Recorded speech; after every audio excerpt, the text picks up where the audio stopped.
di saat kita itu sudah tahu arti dari suro. Ya, suro itu 10. 10 itu 10 metode untuk mencari kesejatian diri. Kalau kita sudah tahu itu semuanya, maka kita tinggal manunggalkan rasa.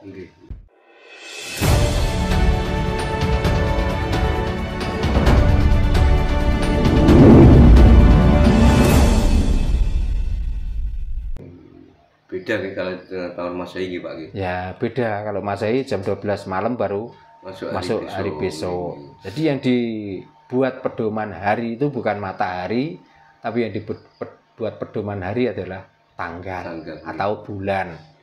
Gitu. Ini masalah hari Pak. Saya ingat waktu kecil dari mbah saya, ketika kita mau jenguk orang sakit, kan ada larangan. Joseph, jenili ngomong itu legi kan seperti itu. Ya, legi atau wage. Nah, itu apa Pak maknanya seperti itu? Ya karena kita itu sebenarnya tidak memahami dengan hitungan bulan itu tadi. Karena wage artinya itu 4, kiblat kita habis. Ada yang ngomong, katakan wage itu 4 karena kiblat kita itu habis. Ya, dalam arti habis kita sudah nggak ada ruang, nggak ada tempat untuk mengobati, untuk apa.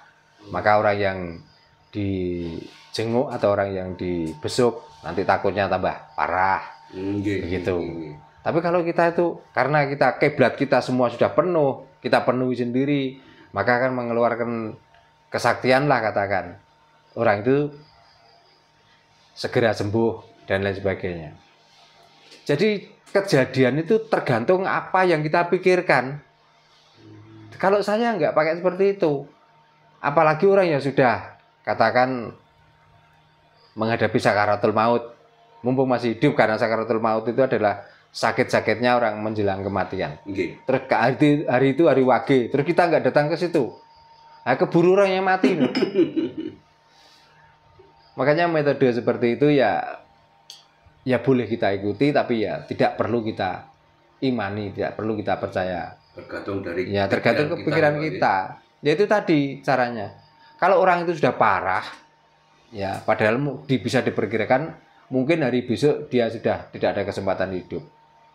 Nah kalau kita nggak, mumpung sekarang ini masih hidup, kapan waktu kita besuk?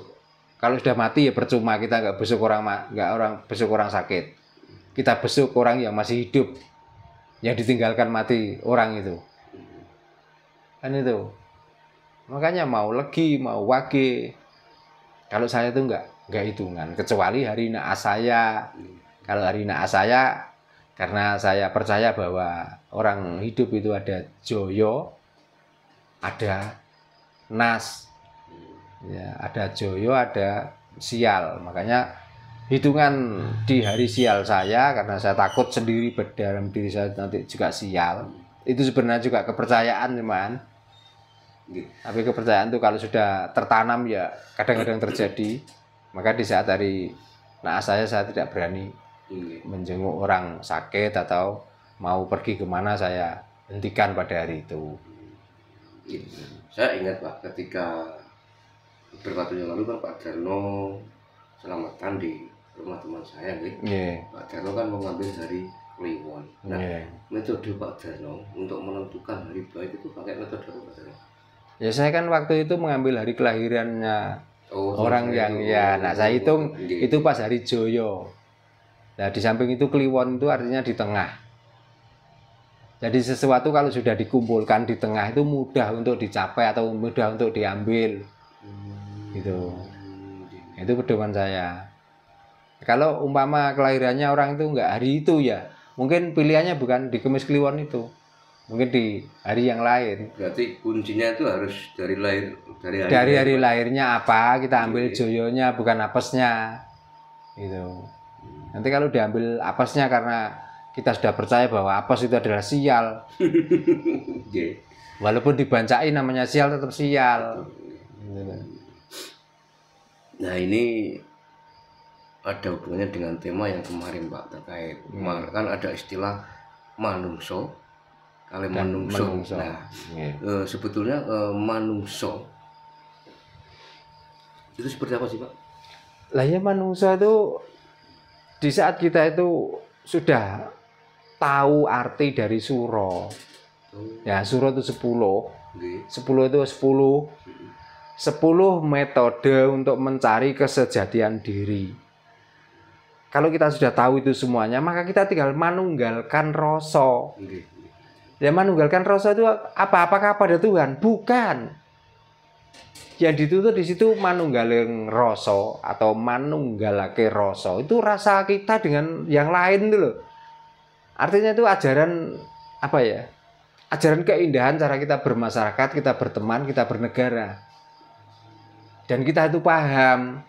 Dalam arti paham itu gini, kok orang itu melakukan itu ya mungkin orang itu nggak paham. Maka artinya kita itu nggak larut dengan kesalahan orang itu. Akhirnya kita tuh memahami, menyadari dari kemanunggalan rasa itu tadi loh. Gitu. Jadi intinya tidak semua orang itu bisa kita anggap sebagai manungso gitu Pak. Ya nggak bisa. Kebanyakan tuh menungso. Lah nyatanya dengan melakukan spiritual budaya, tapi dia sudah merasa benar sendiri itu loh. Tapi kalau kita itu sudah bisa memanunggalake rasa, oh berarti orang itu masih terjerumus dari rasanya sendiri. Nah, apakah kita harus menghujat orang itu? Apakah kita harus membenci orang itu? Kan sebenarnya kita kasihan dengan orang yang masih di dalamnya menungso itu. Kan mestinya begitu. Jadi kita nggak menyalah-nyalahkan. Malah kalau bisa itu, kalau ada kesempatan, saya mau membimbing supaya apa? Dia menemukan kemanunggalan rasa dalam hidupnya itu. Jadi untuk membedakan antara menungso dan manungso. Kalau manungso itu biasanya lebih banyak diam, artinya begini, sepi ing pamrih, rame ing gawe, itu manungso. Tapi kalau rame ing pamrih, sepi ing gawe, itulah menungso.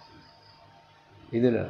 Jadi dia mau melakukan kalau ada imbalan atau pahala itu menungso. Tapi kalau manungso ada imbalan, nggak ada imbalan, selagi kita masih bisa melakukan kebaikan, ya mengapa tidak? Gitu. Itu bedanya. Makanya orang itu kalau salah paham terus marah-marah berarti dia menungso. Tapi kalau salah paham dia bisa merenung berarti dia mencari menungso. Iya. Gitu. Ya itu. Makanya jangan kita salahkan kalau ada orang melihat YouTube terus kontras. Wah, ini sesat, ini kafir karena dia masih menungso kok. Belum menjadi manungso. Belum menjadi manungso kok. Kalau dia sudah menjadi manungso, mungkin apa yang dibicarakan itu seolah-olah salah, tapi setelah diresapi akan menemukan kebenaran. Gitu. Jadi kita nggak tiap hari itu membicarakan tentang Tuhan, tentang ketuhanan, tentang kemurahannya, tentang murkanya, tentang apanya.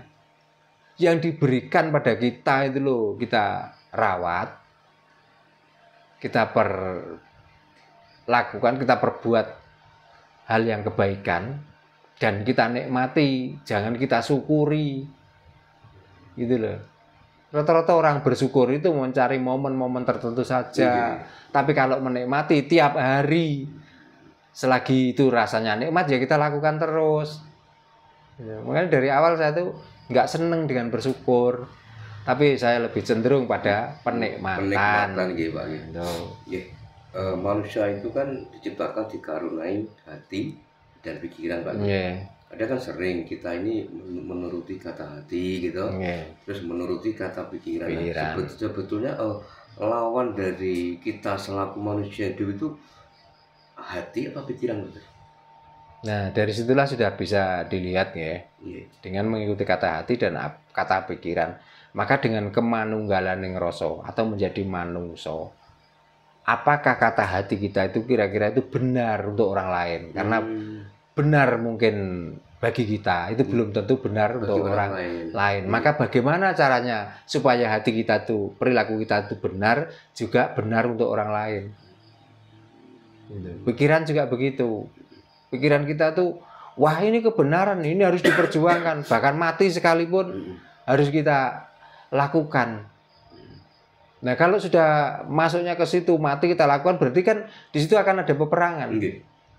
Ya kalau kita yang mati, kalau lawan kita yang mati, Berarti kan tidak bisa memanunggalake rasa. Seandainya saya terbunuh bagaimana? Seandainya orang yang istilahnya kalah, dalam arti kalah itu enggak ada teman, dia yang punya teman banyak, lalu dia mengikuti kata hati dan kata pikiran.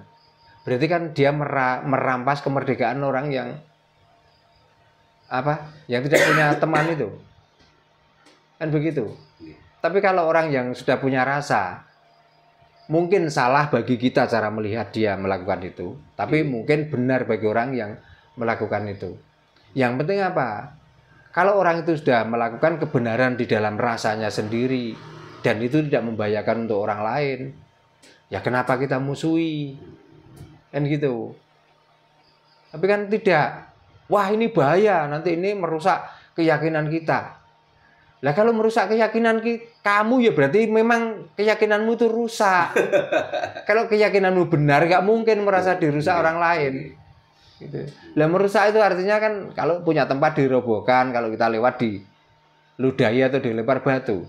Tapi kalau hanya orang itu yang melakukan, kamu tidak mengikuti, mengapa kamu takut rusak? Mengapa kamu takut tersaingi? Mengapa kamu itu nanti tidak akidah yang kamu jalankan itu nanti terganggu. Nah, apakah orang yang melakukan itu sudah merasa saya tidak pernah mengganggu orang lain? Tetapi kenapa kalau diganggu kaya cacing kesokan banyu sabun? Gitu loh. Nah, makanya manunggaling rasa di dalam bulan Suro ini penting. Baik orang yang beragama, orang yang berkapitayan, orang yang ahli spirit dan lain sebagainya. Makanya didiklah pada siswa-siswa orang yang dianggap guru, ajaklah saudara-saudara yang lagi bersama-sama belajar itu supaya bisa memanunggalake rasa. Supaya apa? Supaya kita bisa menemukan kedamaian yang sejati atau kemerdekaan di dalam diri kita masing-masing. Itulah pentingnya kita itu menghormati atau kita itu merayakan bulan Suro. Matur sembah nuwun, Pak. Mudah-mudahan apa yang disampaikan Pak Darno di awal bulan Suro di tahun baru Saka ini menjadi pencerahan. Ya, menjadi awal kita untuk berpikir lebih jernih dan kita itu mengawali berintrospeksi diri. Nggih, matur sembah nuwun, Pak. Nggih, sami-sami, rayu.